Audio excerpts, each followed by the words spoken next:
लग रहा है। बस अभी चुप बैठो। भजन संहिता 133 हम निकालेंगे। साम 133, स्तोत्र संहिता 133, ऐसा 1 से 3 हम उसका 1 से 3 पढ़ेंगे। देखो क्या ही भली और मनोहर बात है कि भाई लोग आपस में मिले रहें। यह तो उस उत्तम तेल के समान है जो हारून के सिर पर डाला गया था और उसकी दाढ़ी पर बहकर उसके वस्त्र की छोर तक पहुँच गया। वह हार्मोन की उस ओस के समान है जो सिय्योन के पहाड़ों पर गिरती है। यहोवा ने तो वही सदा के जीवन की आशीष ठहराई है। मराठी। पहा बंधूंनी एकाने एकत्र राहणे किती चांगले व मनोरम आहे। ते मस्तकावर ओतलेल्या हरोनाच्या दाढीवर उतरलेल्या त्याच्या वस्त्राच्या काठापर्यंत ओघळलेल्या बहुमोल तेलासारखे आहे। सियोन डोंगरावर उतरणाऱ्या हर्मोन पर्वताच्या दहीवाऱ्यासारखे ते आहे, कारण तेथे परमेश्वराने आशीर्वाद म्हणजे अनंतकालिक जीवन देण्याचे ठरवले आहे। हम आंखों को बंद करेंगे, हम प्रार्थना करेंगे। पवित्र पिता, हम आपको धन्यवाद देते, वचन की सेवा को आपके हाथों में देते। आपका वचन क्या ही सुंदर, क्या ही पवित्र, क्या ही शुद्ध है। इसलिए वचन हम ध्यान से सुनने के लिए, जो हम सुनते वही पालन करने के लिए सहायता करना, वचन का अर्थ समझने के लिए कृपा करना, ये हमारी प्रार्थना प्रभु यीशु के नाम से आमीन। Praise the Lord, hallelujah. प्रियो, यहाँ पर प्रभु ने, हम देखते हैं कि ये भजन दाऊद ने गाया है। दाऊद परमेश्वर का एक अच्छा दास है। परमेश्वर ने उसको अच्छा चुना था, परमेश्वर की महिमा करने के लिए, परमेश्वर का नाम ऊंचा करने के लिए परमेश्वर ने उसे चुना था। हिंदी समझता है? तुला हिंदी कळतं? समजते। नक्की का? तुला हिंदी येतं? हां, दोन्ही समजतं। कुणाला हिंदी कळत नाही? सगळ्यांना येतं ना हिंदी?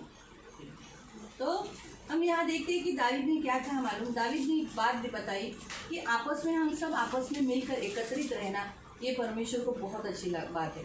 परमेश्वर की नज़र में एकदम बहुत अच्छी बात है। लेकिन दुष्ट को ये बिल्कुल अच्छा नहीं लगता है कि हम लोग मिल कर रहे, एक चित्त हो, हमारे में एकता हो, ये बिल्कुल अच्छा नहीं लगता। ये कब से हुआ मालूम? तब से जब परमेश्वर ने आदम को और हव्वा को बनाया, अदन की वाटिका में। परमेश्वर ने जब आदम को बनाया तो आदम अकेलापन से एहसास से जा रहा था। वो अकेला था, अकेला ही सब काम करता था, अकेला ही घूमता था, बात करने के लिए कोई नहीं, अकेला ही रहता था। उसे अकेलापन का एहसास हुआ, इसलिए परमेश्वर ने उसे एक उसकी हड्डी का, उसी के मांस का क्या किया? स्त्री को बना दिया। इस रीति से परमेश्वर ने क्या किया? स्त्री की रचना की। आदम मतलब पुरुष और स्त्री, ये सब परमेश्वर ने अपने हाथों से बनाया है। इसलिए परमेश्वर, हम जो इस संसार में देखते हैं ना कि कहते हैं इंसान पहले बंदर था, बिल्कुल नहीं, इंसान पहले बंदर नहीं था। परमेश्वर ने आदम पुरुष को और बाद में स्त्री को बनाया, और स्त्री को इसलिए बनाया ताकि वो मनुष्य के साथ क्या करे? संगति करे, मनुष्य के साथ रहे, उसके साथ वार्तालाप करे, उसके काम में हाथ बढ़ाए। क्योंकि इतनी बड़ी अदन की वाटिका उसको संभालना अकेला उससे बस का काम नहीं था, क्योंकि वो खेती करता था। इसीलिए उसमें वो देखभाल करने के समय पे हव्वा क्या करती थी? स्त्री क्या करती थी? उसको सपोर्ट करती थी, उसको मदद करती थी। इस वजह से वो दोनों में बड़ी एकता थी, दोनों मिलकर रहते थे, बहुत अच्छा लगता था। लेकिन वहाँ एक दुष्ट था, वो शैतान, जो आरंभ से परमेश्वर का विरोध कर रहा था। आरंभ से उसके अंदर बुराई थी, लेकिन आरंभ में जब उसको बनाया था तब वो बुरा नहीं था।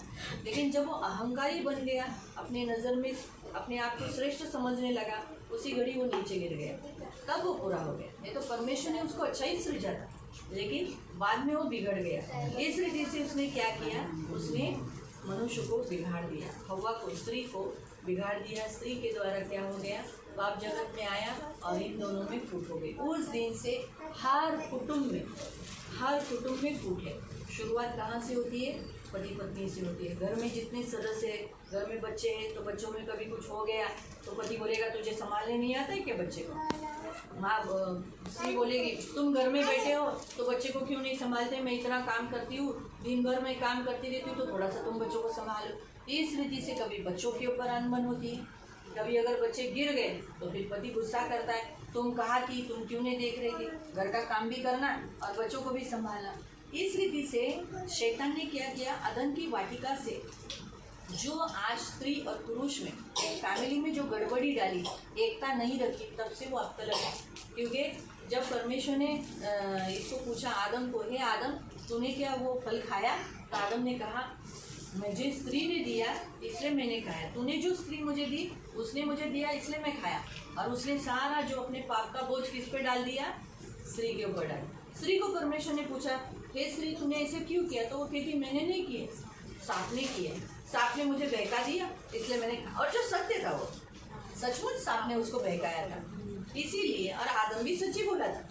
लेकिन उसमें क्या हो गया, इन दोनों में मिसअंडरस्टैंडिंग होने लगी उस फैमिली में। तब से लेके अभी तक हर फैमिलियों में क्या होती है, गड़बड़ी होती है, आपस में मतभेद होते, एक दूसरे से जुड़े नहीं रहते, एक दूसरे के साथ रहना नहीं पसंद करते, कभी किसी का मुँह इधर तो किसी का मुँह इधर, किसी का मुँह इधर। इसी कारण से परमेश्वर ने क्या किया, परमेश्वर ने यीशु मसीह को भेजा जो शांति का परमेश्वर है, जो स्वयं शांति बनकर आज हर इंसानों के बीच में, हर इंसानों के बीच में रहने के लिए आया। इसलिए जिस घर में यीशु मसीह है ना, उस घर में शांति है, एकता रहे, ये यीशु की इच्छा रहती है। लेकिन फिर भी अगर आज आप देखोगे तो बहुतायत घरों में, आज मसीहों के घरों में, मैं अविश्वासियों को जो यीशु को नहीं मानते उनके बारे में नहीं कह रही, लेकिन बहुत सारे यीशु के विश्वास रखने वालों के घरों में आज भी अशांति क्यों है? जब यीशु शांति का परमेश्वर उन्होंने अपने जीवन में ग्रहण किया है तो फिर उनमें झगड़े, कलह, आपस में मतभेद क्यों है? क्योंकि जहाँ अभी हमने जैसे यहाँ देखा कि देखो क्या ही भली और मनोहर बात है कि भाई लोग आपस में मिले रहे, यानी हम सब एक दूसरे में मिले रहे, यानी झगड़ा नहीं, मिला रहना। यानी अभी हमारा मनीषा के साथ, भाई रमेश के साथ कोई झगड़ा है, इसलिए आज हमने, अगर हमारा कुछ अनबन होता तो हम यहाँ बैठते। अभी वो उनकी पड़ोसन है, वो उनके साथ अच्छे है इसलिए आज आई। भाग्यश्री के साथ उसका रिश्ता अच्छा है इसलिए भाग्यश्री भी आई। अगर अनबन होता तो क्या ये लोग आते? अगर आपका अनबन होता तो आप यहाँ आते? नहीं आते।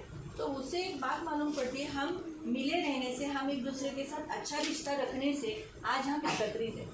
प्रभु भी यही चाहता है कि हम जिस घर में रहते हैं उस घर में अपने घर के लोगों के साथ मिले जुले रहें, हम एक दूसरे के साथ अच्छा रीति से व्यवहार करें।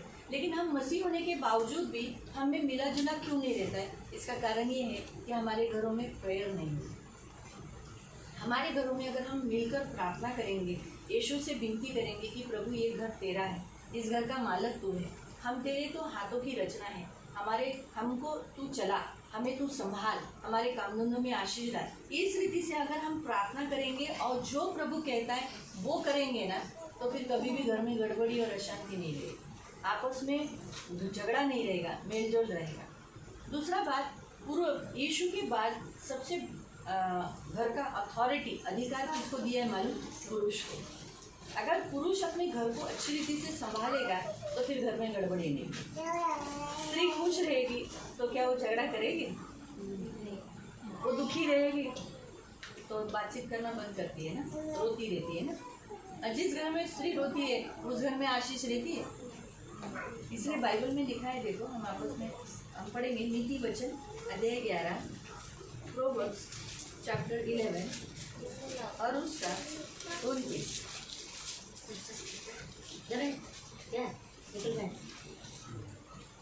जो अपने घराने को दुख देता, हाँ, जो अपने घराने को दुख देता है। अभी पूरे घर को चलाने का जो अथॉरिटी, जो चलाने का जो अधिकार है ना, वो किसको दिया गया है? पुरुष को। किसको दिया गया है? पुरुष। इसलिए पुरुष का सबसे बड़ा कर्तव्य क्या है कि घर में क्या करना चाहिए? उसका भाग वायु ही होगा। जो अपने घराने को दुख देता है उसका भाग वायु ही होगा। हाँ, क्या लिखा है? पुरुष का सबसे बड़ा काम क्या है कि वो घर को, अपने घर में जितने सदस्य, पत्नी है, बच्चे हैं, नाती पोते हैं, जो भी सदस्य है, उन सबको दुख न दे, उन सबको हर्ट न करे, क्योंकि घर की सारी जिम्मेदारी पुरुष को दी। अदन की सारी वाटिका को संभालने का काम किसको दिया था? पुरुष को। वैसे घर का सारा घर संभालने का काम किसका है? पुरुष। इसलिए पुरुष अपने घर को क्या करना चाहिए? अच्छी रीति से संभालना चाहिए। अभी हमारे यहाँ तो सिर्फ 2 ही पुरुष है और छोटे छोटे बच्चे हैं। अभी 2 पुरुष भी नहीं बोल सकते, अनुग्रह भी बच्चा ही है। आज तो एक ही पुरुष आ गए, तो बाकी सब तो पुरुष आज काम पे ही चले गए, इसीलिए वो नहीं आ पाए क्योंकि जहाँ जितने लोगों को आपने बुलाया वो सब काम को चले गए, क्योंकि काम भी करना ज़रूरी है ना, तो इसीलिए वो आज नहीं आ पाए। लेकिन हम सब आज घर में, हमको काम नहीं है, हम हाउस वाइफ रहना, लेकिन हम आए। दूसरी भी हाउसवाइफ है, वो आनी चाहिए लेकिन आए नहीं, लेकिन आना चाहिए था। हाउसवाइफ लोगों को प्रार्थनाओं को आना चाहिए, क्योंकि स्त्री जब प्रार्थनाओं में आती है ना तब पुरुष बनता है। ये हमेशा याद रखना, पुरुष उसका पुरुष बनता है, उसके पुरुष को परमेश्वर रक्षा करता है, उसके पुरुष को परमेश्वर बनाता है। इसीलिए स्त्रियों ने क्या करना चाहिए, अपने घर के लिए क्या करना चाहिए, यीशु के चरणों में आना चाहिए। तो कहने का उद्देश्य कि पुरुष को सबसे बड़ा ड्यूटी दिया है अपना घर चलाना, अपने घर को संभालना। इसलिए पुरुष अगर अपने घर को दुख देता है तो उसको क्या मिलेगा, हवा मिलेगी। हवा पकड़ सकते हैं। मेरा पहला पति है ना, मेरे पति बोलते थे तुम ना पानी पे घर बना दो, तो मुझे कुछ समझ में नहीं आता था। पानी पे घर बना रहे तो मुझे समझता ही नहीं था पानी पे कैसे घर बना। तो मैंने एक दिन ट्राई किया, बोला देखो तो सही पानी पे कैसा घर बनता है। ऐसा बोलकर मैंने पानी पे ड्राइंग करना चाहा। बोला देखो घर ऐसा ही बनाते हैं ना ऐसे, तो बोले बना ही नहीं। तब मुझे मालूम पड़ा कि पानी में कुछ भी करते तो व्यर्थ होता है। तब मुझे थोड़ा सा तभी मैं नई थी ना यीशु में, तो इसीलिए मुझे इतना बुद्धि नहीं था, और तभी मैं प्रभु की दासी भी नहीं थी। चर्च में आप लोग कैसे बैठते थे वैसे मैं बैठती थी, पास्टर प्रचार करते थे और वहाँ के सारे पास्टर मलयालम में बोलते थे, इसलिए मुझे कुछ समझता ही नहीं था वचन। तो मैं सिर्फ जाती थी, बैठती थी, चली आती थी। लेकिन जैसे मुझे न्यू लाइफ मिला तब प्रभु का वचन में गहराई से सीखने लगी और उन्होंने मुझे बढ़ाया भी प्रभु की दया से। कहने का उद्देश्य कि वो मुझे जब बोलते थे ना तो मुझे समझ में आता था, तुम हवा में, तुम्हारे घर के लोग हवा में घर बना रहे, तुम्हारे घर के लोग हवा में घर बनाते, तुम ना पानी में घर बनाते। तो थोड़ा समझते हवा में घर, फिर मुझे समझ में आया हवा महल का मतलब क्या है। हाँ, हवा में कभी भी घर नहीं बना सकते। वैसे ही प्रियो, जो कोई, मैं सिर्फ नहीं कहती कि पुरुष ही, आप स्त्रियाँ भी, बच्चे भी, जो अपने घर में रहते हुए जब दुख देते हैं ना तो उनको क्या मिलेगा मालूम, उनको हवा मिलेगी। बाइबल बताती, यानी कुछ नहीं मिलेगा। हवा पकड़ सकते हैं, वैसे कुछ नहीं मिलेगा। इसीलिए हम सबको परमेश्वर ने इसलिए जोड़ा है, हम सबको फैमिली दिया है। हम अकेले रह ही नहीं सकते, हमारा अकेला रहना असंभव है, हम अकेले रह ही नहीं सकते। इसीलिए परमेश्वर ने हमको फैमिली दी है, कुटुंब दिया। इसीलिए कुटुंब को प्यार पकड़े करके रहना और संभल कर रहना, उन्हें जब पकड़ कर रखना। उन्हें दुख देने से हमारे फैमिली में एकता रहेगी क्या? नहीं रहेगी। अगर आज मेरे पति मुझे दुख देते, मैं मेरे पति को दुख देती हूँ, तो क्या हम एक साथ रहेंगे क्या? नहीं रह पाएंगे। तो हम एक दूसरे को दुख देने से कुछ लाभ है क्या? आखिर में हमको उनके ही साथ रहना है। जितना हम एक दूसरे को खुश करते, जितना हम एक दूसरे को प्रसन्न करते, उतना हम क्या करते, एक दूसरे के साथ रहना पसंद करते, एक दूसरे के साथ खुश रहते हैं। वैसे ही है ना, प्रभु की भी इच्छा यही है कि अगर हमें एक मन रहेगा, हमें एकता रहेगी ना हमारे फैमिली में, तो क्या होगा, हम एक दूसरे के साथ रहना पसंद करें। आज हमारा प्रभु यीशु यही चाहता है। क्या चाहता है कि हम सब अपने फैमिली में, अपने कुटुंब में हम क्या रहे, एक रहें, एकता से रहें। हमारा आपस में फूट नहीं रहे, तेरा मेरा नहीं रहे। हमारा, हम कहे हमारा आहे, आपला आहे, हे आपलं आहे, तुझं आहे, तुझ्या घरून आणलं का, माझ्या घरून आणलं आहे। ये जो हमारे कभी कभी आपस में शब्द रहते, पति कहता है ये तेरी माँ के घर से लाया है, ये तेरे माँ का है क्या, ये मेरा है, ये मेरा, ये जो बोलना है ना, ये हम छोड़ देना चाहिए। क्योंकि हम क्या पढ़े वहाँ पर, हम दुख नहीं देना है। क्योंकि अगर हम एक दूसरे को दुख देते तो हम हवा को पकड़ते और उनको क्या होगा, और मूढ़ बुद्धिमान का दास हो जाता है। हाँ, और वो सब किसके दास हो जाते, मूर्ख वाले लोग हैं उनके दास हो जाएंगे। इसीलिए हम दासत्व के तले आते। इसीलिए प्रियो, हर फैमिली में परमेश्वर की इच्छा क्या है, एकता रहे, आप सब एक रहे। जैसे रमेश भाई और मनीषा, ये दोनों एक रहे। ये जब दोनों एक रहते, संदीप और पूनम, दिलीप भाई और दिवाली, दिलीप भाई और पिंकी, ये सब कैसे, हम सब, मैं मेरे पति, हम सब एक फैमिली है ना, हमारे बच्चे हमारे साथ, हम सब एकता में मिल कर रहे, वो बात प्रभु को अच्छी लगती है।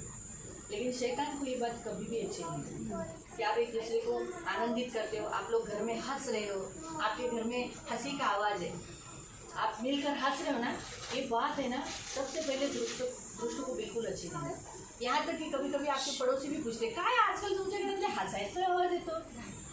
अगर आप बहुत हंसते होगे, आपके घरों में बहुत हंसते होगे, तो आपके पड़ोसी लोग पूछते हैं ना, क्या बात है, क्या बड़ी हंस में। हाँ बहुत हंसे, हंसी का आवाज था, क्योंकि पड़ोसी लोग भी कान लगा के रहते। अच्छा लग रहा है, अच्छा लग रहा है, ऐसे काय बात आहे, आजकाल तुमच्या घरात भांडणं होत नाही है? मतलब हमारे पड़ोसियों को भी कभी कभी ये बातें खटकती है कि हमारे घर में हंसना या फिर झगड़ा न होना।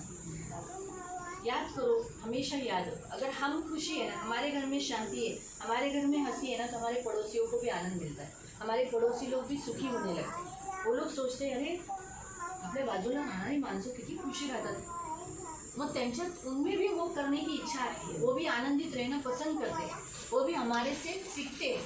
इसीलिए प्रियो याद रखो, दुष्ट को पसंद नहीं है कि हमारे घर में हम एकता में रहते, मिल के रहते, साथ में रहते, ये याद रखो। लेकिन प्रभु को बड़ा अच्छा लगता है कि हम मिल के रहते हैं, हम संभल कर रहते, एक दूसरे को दुख नहीं देते, हम एक दूसरे को हर्ट नहीं करते। देखो ज़्यादा है ना, ऐसा मार से भी ज़्यादा है ना, ये मार सबसे बुरा रहता है।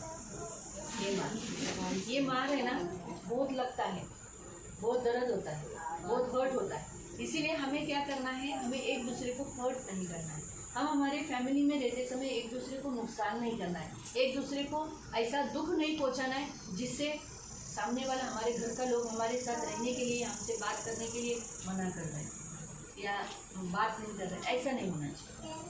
आज प्रभु की इच्छा ये है, बाइबल हमें बताता है कि हम में एकता रहने के लिए, आपको मालूम है यीशु ने प्रार्थना की, यीशु ने कहा जैसे पिता तू और मैं एक है वैसे ये लोग एक हो। हे पिता, मैं ये प्रार्थना करता हूँ कि जैसे तू और मैं एक है वैसे ये सब लोग क्या हो, एक हो। हम सब मसीह में भाई है, हम सब एक फैमिली है, हमारे घरों का हेड यीशु मसीह है, हमारे घर का मस्तक जो है ना यीशु है। क्यों मस्तक कहा, क्योंकि ये इम्पोर्टेंट है, अगर ये गिर गया तो पूरा बॉडी गिर जाएगा। इसलिए तो बोलते हैं ना, मेंदूला पुरवठा होत नाही रक्ताचा म्हणून तो बिछाण्यावर पडलाय, असं का बोलतात, क्योंकि ब्लड सर्कुलेशन नहीं हुआ, अगर मेंदू में कुछ प्रॉब्लम हो गया तो बिछाना पकड़ता है, लूलापन आ जाता है। इसीलिए ये हेड इम्पोर्टेंट है। आज हमारा मेंदू, मेरा मेंदू कहता है ऐसा हाथ हिला, इधर हाथ रख, ऐसा बोल, इसको देख, उसको देख, ऐसा बोल, ये मेंदू बोलता है। अगर मेंदू नहीं रहेगा तो बोलते हैं ना, मतलब डोकं नहीं का, विंडो है का तू, इसलिए क्यों विंडो बोलते हैं, क्योंकि विंडो क्या है, सिर्फ हवा आती जाती है, लेकिन बहुत उपयोगी है।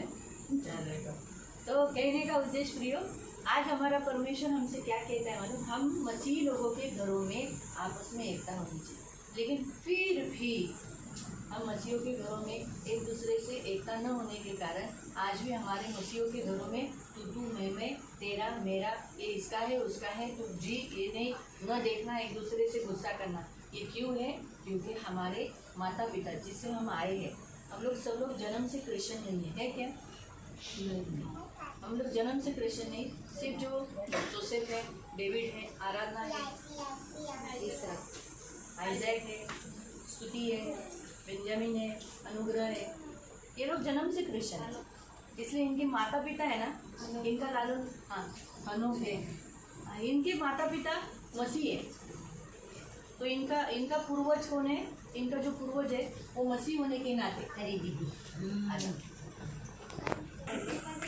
क्या हुआ, इनके माँ बाप इनको मसीहतपन सिखाते हैं, इनको आराधना करने के लिए चर्च लेके जाते हैं, आते हैं, लेकर आती है ना, माया लेकर आती है ना, उपवास प्रार्थना में लेकर आती है, हर समय लेकर आती है। यानी कहने का उद्देश्य कि जब इनके श्राप टूट चुके, क्यों, क्योंकि जब उन्होंने यीशु में आए तो उन्होंने अपने श्राप मसीह में तोड़ने के कारण उनके बच्चे आशीषित, इसलिए उनके ऊपर अभी श्राप का अधिकार नहीं है, अथॉरिटी नहीं।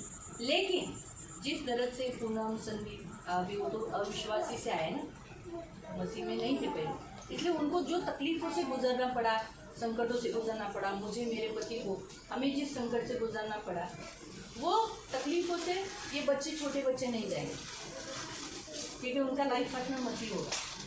लेकिन हमारे लाइफ पार्टनर, अभी मेरा छोड़ो, आप सबके लाइफ पार्टनर, आप सबके जो अविश्वासी पत्थर से होने के कारण हमारे माँ बाप, उनके हमारे पूर्वजों ने जो जो किया उसके बंधन भी कभी कभी उठ जाते हैं हमारे फैमिली से। इसलिए जो हमारे माँ बाप के फैमिली में हुआ रहता है ना, वही हमारे भी जीवन में होता है, आप नोट करो। इसलिए उसके जो श्राप है ना वो कभी कभी उतरते हैं, और इसीलिए हम कभी कभी हमारा फैमिली लाइफ सही रीति से जी नहीं पाते। जैसे प्रभु की जो इच्छा होती है ना कि हम पति पत्नी एक साथ रहे, बच्चे मिलजुल कर रहे, माता पिता के अधीन रहे, प्रभु की जैसी इच्छा है कि सब फैमिली शांति से एक दूसरे के साथ रहे, वो क्यों नहीं रह पाते? क्योंकि हमारे पूर्वजों का, हमारे माता पिता भी, जैसे मैं उदाहरण लेती हूँ, आज हम लोग रमेश भाई के घर में आए। रमेश भाई के जो पिताजी है, पिताजी के पिताजी, उनके पिताजी के पिताजी, उनकी ज़िंदगी में जो हुआ है ना वही इनकी ज़िंदगी में होगा। क्यों? क्योंकि उन्होंने जैसा फैमिली लाइफ जिया है वैसे ही ये जिएंगे, क्योंकि श्राप वो जो उतर कर आते हैं। वैसे ही मनीषा का भी, मनीषा के माँ बाप के जीवन में, पिताजी के जीवन में, माँ के जीवन में, उनके पिताजी के जीवन में, उनके पिताजी के जीवन में। इसी कारण से है ना कभी कभी है ना वो श्राप हमारे फैमिली को अच्छी रीति से जीने नहीं देते, एकता में जीने नहीं देते। दृष्ट को वो बात अच्छी नहीं लगती कि अरे मनीषा और रमेश अच्छे जी रहे, अरे वाह कैसे कैसे हो सकता है। थोड़ा झगड़ा करना चाहिए, थोड़ा मुँह मन बंद करना चाहिए।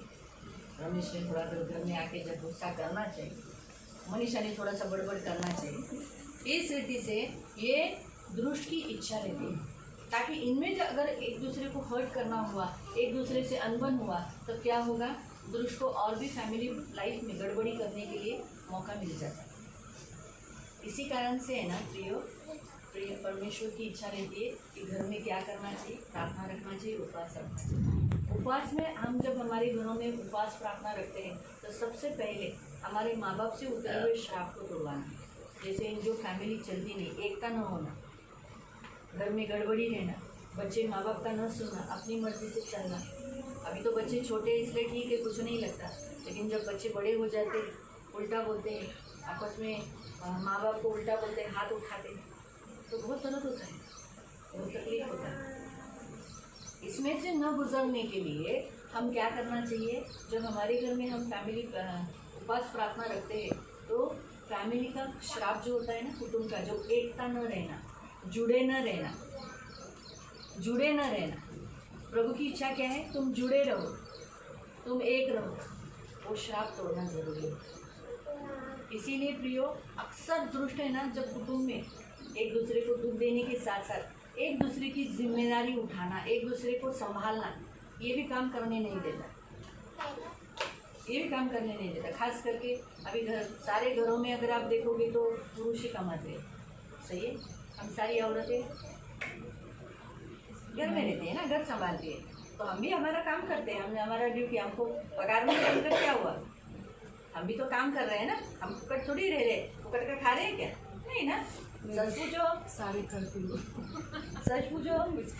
हाँ, नहीं मैं बता रही हूँ वही है कि जैसे अक्सर लोगों को क्या लगता है कि पुरुष कमा रहा है, औरत कमाती नहीं, लेकिन पुरुष अगर कमा के घर में आके बर्तन घसेगा क्या, कपड़ा धोएगा क्या, खाना बनाएगा क्या, मार्केट में जाएगा क्या, कपड़ों को इस्त्री करेगा क्या, सब काम करेगा क्या, जमीन लादी पोछना सब करेगा क्या?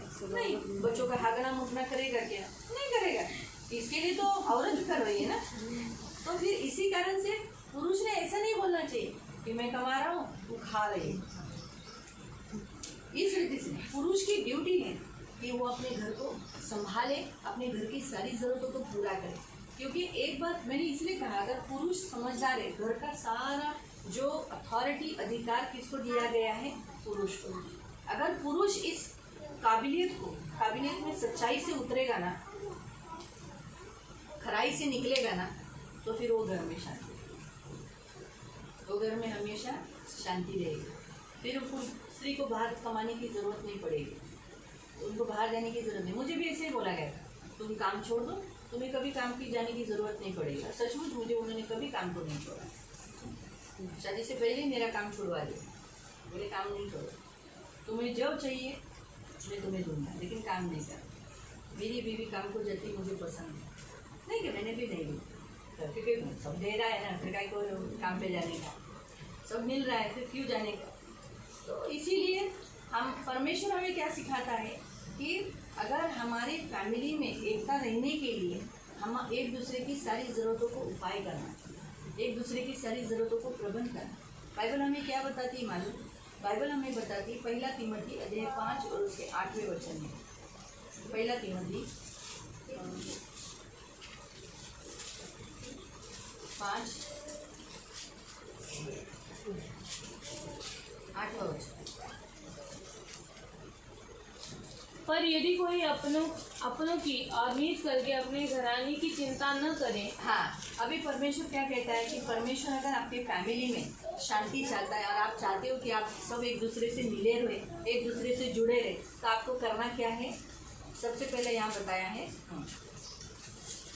पर यदि कोई अपने की और नीच करके अपने घराने की चिंता न करे। हम एक दूसरे की चिंता करें, हम एक दूसरे का ख्याल करें, एक दूसरे का बोझ उठाएं, एक दूसरे के प्रति ख्याल करके उनके बारे में सोचें। ये परमेश्वर चाहता है। अगर नहीं करते, अगर घर का पुरुष ये नहीं करता है तो वह विश्वास से मुकर गया है। हाँ, विश्वास अभी हम यीशु में है ना, तो हमने क्या किया? विश्वास, यीशु हमारा प्रभु है, अब हम यीशु के पीछे चलेंगे, यीशु ही सच्चा है, हम यीशु को छोड़ेंगे नहीं। तो फिर जो विश्वास हमने किया है उससे हम क्या हो गए? मुकर गए। हम ऐसा नहीं होने वाला चाहिए। अगर हम घर में हैं, हम मसीह हैं, हमारे घरों में हम एक दूसरे का ख्याल करने वाली, ज़रूरतों को पूरा करने वाले होना चाहिए। जैसे स्त्री अगर सारा घर का काम करके जाती है, बोलती है क्या? उसको पति को बोलना पड़ता है क्या? बर्तन घसो, कपड़ा धो, नहीं बोलना पड़ता है?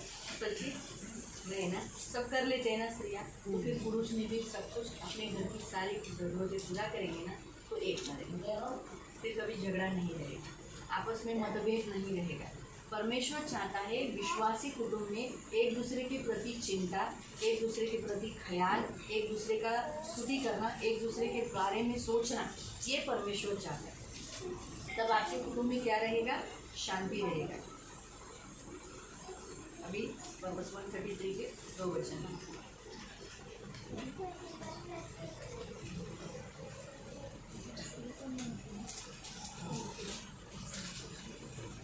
यह तो उस उत्तम तेल के समान है जो हारून के सिर पर डाला गया था और उसकी दाढ़ी पर बहकर उसके वस्त्र की चोर तक पहुंच गया।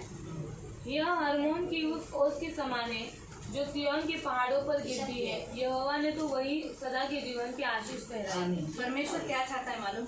यह मनोहर बात है, एकदम अच्छी बात है कि हम सब मसीही लोग अपने घरों में एक दूसरे के साथ क्या हो जाए? मिलकर रहे, शांति से रहे, एक दूसरे के साथ अच्छा रहे, ये प्रभु की इच्छा है। लेकिन इसके साथ साथ वो कैसा परमेश्वर की नज़र में वो कैसी बात है? यहाँ लिखा है कि जो हारून है ना, हारून कौन है?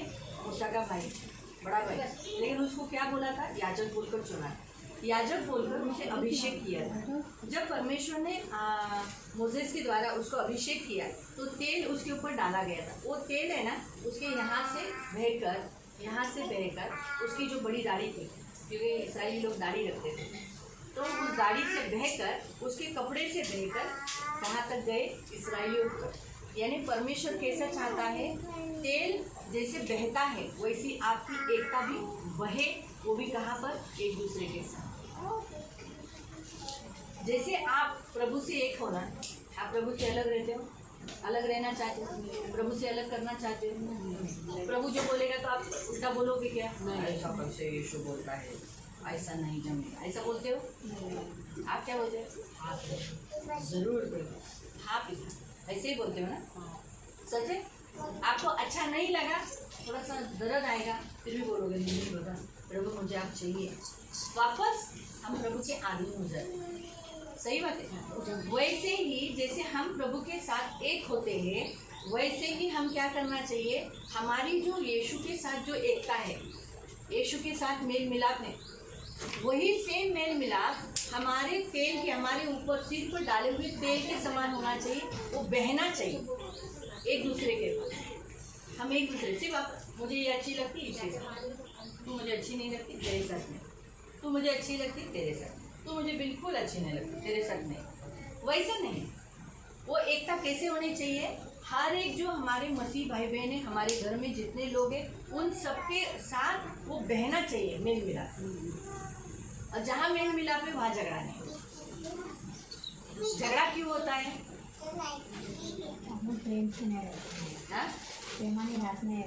प्रेम नहीं है म्हणून भांडण होतं। प्रेम नहीं है, वहीं पर बखेड़ा होता है, वहीं पर झगड़ा होता है। प्रेम करो और एक दूसरे से मेल मिलाप से रहो। प्रभु ने हमसे मेल मिलाप कराया और हमारा भी मेल मिलाप परमेश्वर से कराया, क्योंकि वो हमसे प्यार करता है। वैसे ही हम भी क्या करना है, हम भी एक दूसरे को प्यार करें। यही प्रभु की इच्छा है। कैसे रहना चाहिए?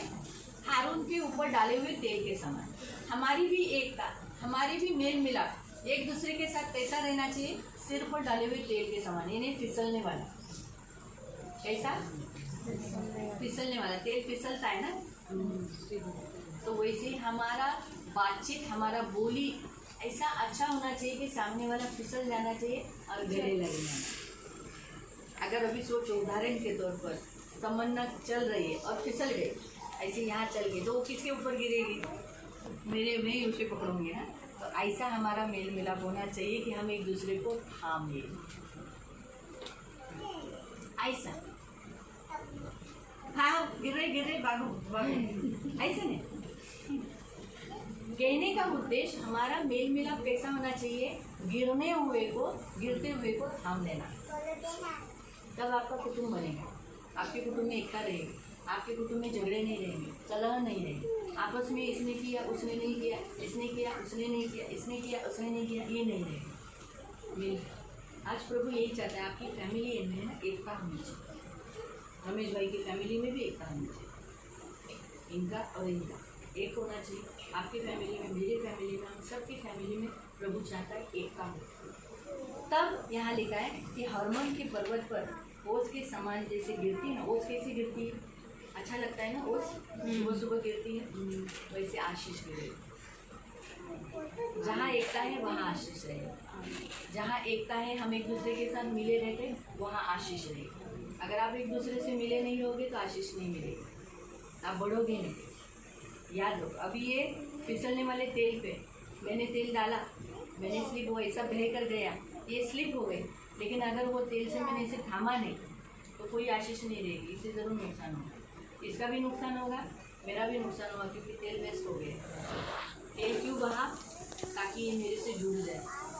वैसे ही प्रभु की इच्छा भी यही है कि हम सबके घर में यीशु है, यीशु की आशीष आना चाहता है, लेकिन हम लेते नहीं हैं, वो व्यर्थ हो जाता है।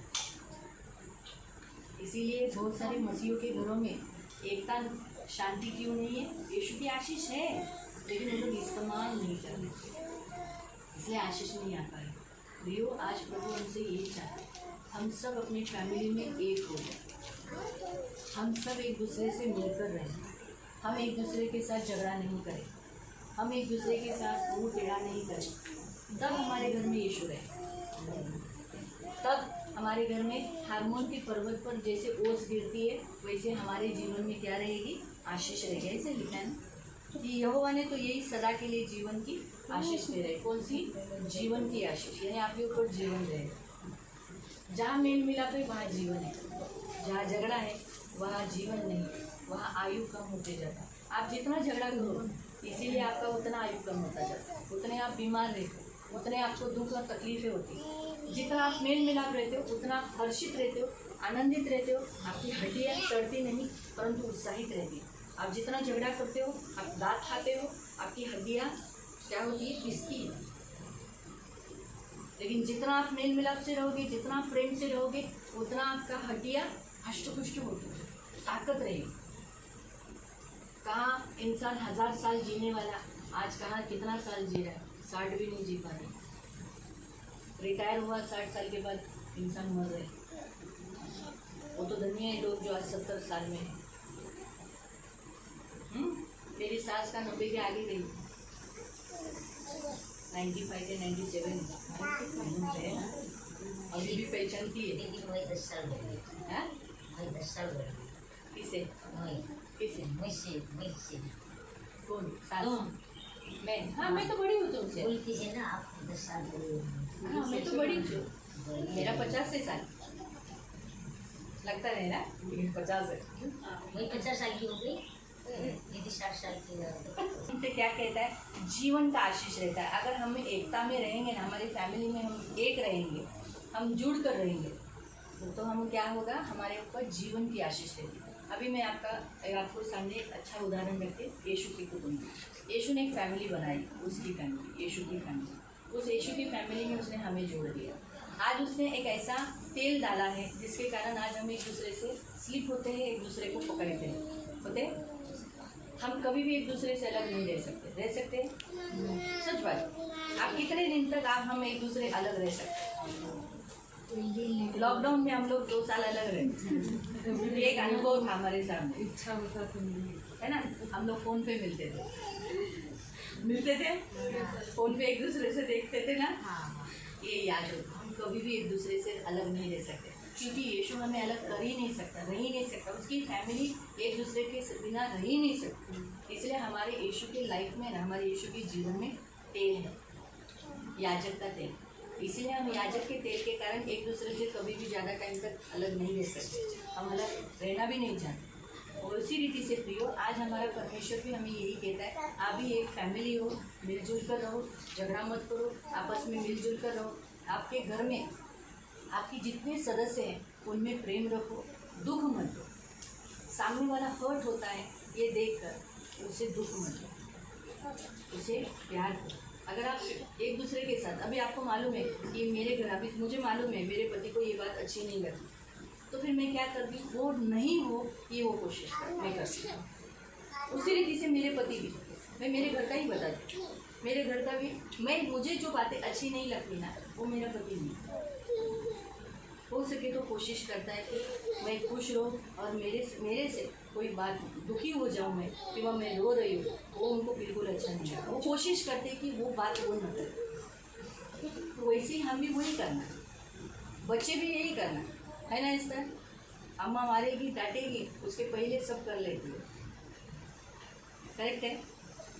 तो वैसे ही बच्चों ने भी वही करना है। हमारे माँ बाप को हर्ट होगा, नहीं हमारे माँ बाप दुखी हो जाएंगे, उससे बेटे वो पहले फ़ोन करके पूछेंगे कहाँ हो, पानी गर्म करने के लिए। अरे बाबा इतनी गर्मी में पानी नहीं चाहिए मुझे, पानी मत रख, है ना। तो ये क्यों पूछते, आपका पूछ रहा है कहाँ हो तुम।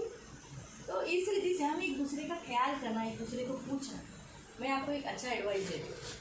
आपके पति जब काम पे जाते हैं उनको फ़ोन किया, आपके पिता को फ़ोन करो। बच्चे लोग ने फ़ोन करना चाहिए, बोलना चाहिए पापा कैसे हो, उनको बहुत अच्छा लगेगा। खाना खाने के समय पे फ़ोन करो, खाना किया, खाया क्या। पत्नी ने पूछना चाहिए, हाँ ये करना चाहिए। आपके बच्चे कितने भी बड़े हो जाए तो भी आप ये करना चाहिए, आपने पूछना चाहिए। पूछना है कैसे है, कहाँ हो, किधर हो, तभी तो आपका रिलेशन रहेगा ना, तभी तो आपके अंदर प्यार रहेगा। नहीं तो पति क्या बोलेगा, बीवी का तो फ़ोन ही नहीं आता, चलो मैं किसी और का इंतजार करता हूँ।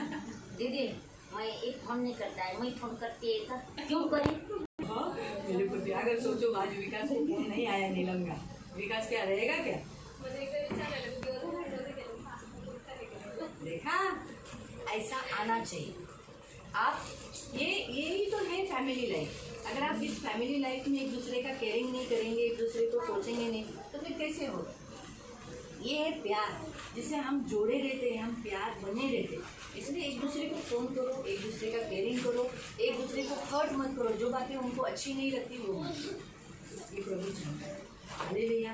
अपने घर में प्यार रखो। आपका घर परमेश्वर का मंदिर है।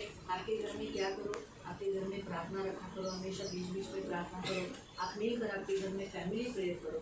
आपके घर में फैमिली प्रेयर होना चाहिए। आपके घर में एक दूसरे से पूछना चाहिए, तुझे आज क्या चाहिए। पति भी पूछना चाहिए, तुझे क्या लाऊं क्या, गजरा लाऊं क्या, फूल लाऊं क्या, ऐसा पूछना चाहिए एक दूसरे को बीच बीच में। अपने मैं ये नहीं बोलती हूँ कि आप तंदूरी चिकन लाओ। मेरी बात बहुत साल हो गया पनवेल में एक रात पड़ोसियों के लिए एक अच्छा उदाहरण होना चाहिए, एक अच्छा उदाहरण जिसे लोग देखकर बोलना चाहिए वाह कितना अच्छा मुझी लाइफ है।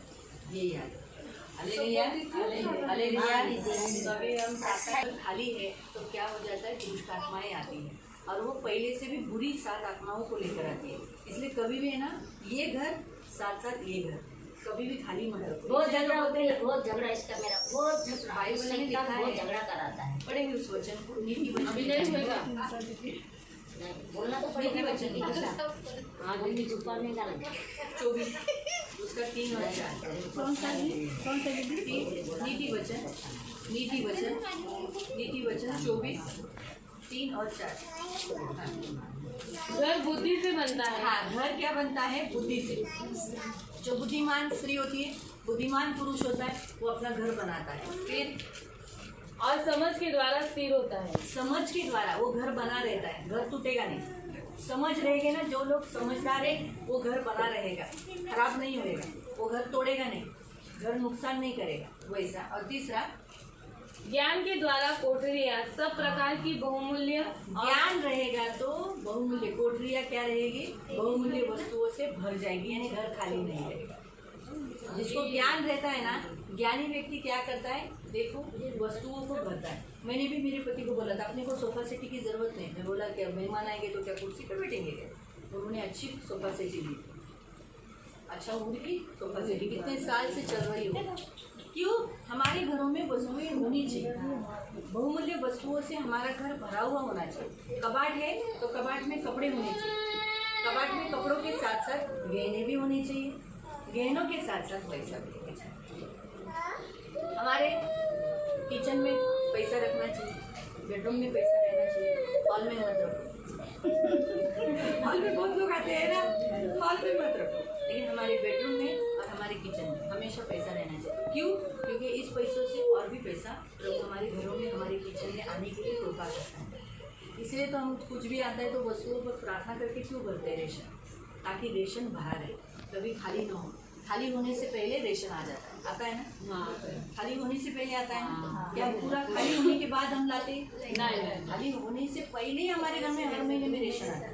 ऑलरेडी रहता है तो भी हम लाते, प्रभु की इच्छा है। घर कभी भी खाली मत रखो। ये संसारिक वस्तुओं को घर में ज़रूरत होती है, जैसे बेड होना, कुर्सियाँ होना, सोफा सेटी होना, इन सब वस्तुओं की जैसे जो ज़रूरत है घर के हैसियत के हिसाब से हम ले सकते हैं, लेकिन घर खाली कभी नहीं रखना चाहिए। घर में पैसा रखना चाहिए। मैं ये नहीं कहती हूँ लाख रुपये रखो, आप लोग लाख रुपये ला के किचन में रखो या आपके बेडरूम में, नहीं, मिनिमम आपके घर में 500-1000 रुपये तो होना चाहिए कि अगर बाबा कभी बच्चा है, कुछ हो गया तो आप बच्चे को लेके जाके जा सकते हैं। कुछ लेना है, बच्चे हैं आपके, बच्चे आपके साथ चलते हैं, कुछ मांगते नहीं, मांगते हैं ना, ये दे मम्मी, वो दे मम्मी, ये दे मम्मी।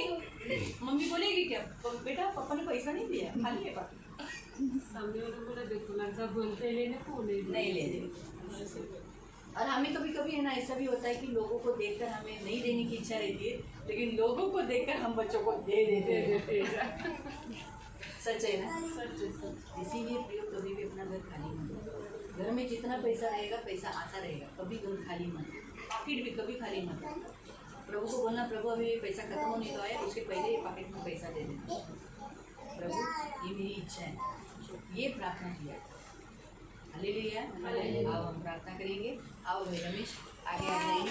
पवित्र पवित्र करुणा में प्रेमी पिता प्रभु यीशु के नाम से प्रभु हम आपके सामने आते हैं। प्रभु भाई रमेश सिंह फैमिली को हम आपके हाथों में देते हैं। आज प्रभु आपके बेटा और बेटी है प्रभु, आज प्रभु उन्होंने अपने घर में प्रार्थना रखी, वो भी उपवास प्रार्थना। इसलिए प्रभु इस फैमिली में एकता आने के लिए, इस फैमिली में जुड़े रहने के लिए, इस फैमिली में जो दीवार है प्रभु अलग करने वाली दीवार टूटने के लिए आज हम उपवास प्रार्थना किए। इसलिए इस फैमिली की सारी दीवारों को यीशु मसीह के किए गए कलवरी क्रूस के बलिदान के द्वारा उस दीवार को तोड़ देते हैं, यीशु के लहू से, यीशु के नाम से, और इन्हें जोड़ देते हैं। प्रभु इनका बिखरा हुआ सारा कुटुंब जोड़ दो, इनका बिखरा हुआ सारा कुटुंब जोड़ दो। इनके सारे खोए हुए लोग जो अलग अलग रहते हैं वो सब जुड़ने के लिए मदद करो। इनको बेटा है, इनको बहू है, इनको जवाई है, इनको प्रभु बेटी है, ये नाती पोती है, ये सब प्रभु मिलजुल कर रहने के लिए सहायता करो। जैसे इनका उद्धार हुआ वैसे उनके बच्चों का, नाती पोतों का भी उद्धार होने के लिए आप मदद करो। हम यीशु नासरी के नाम से मांगते प्रभु।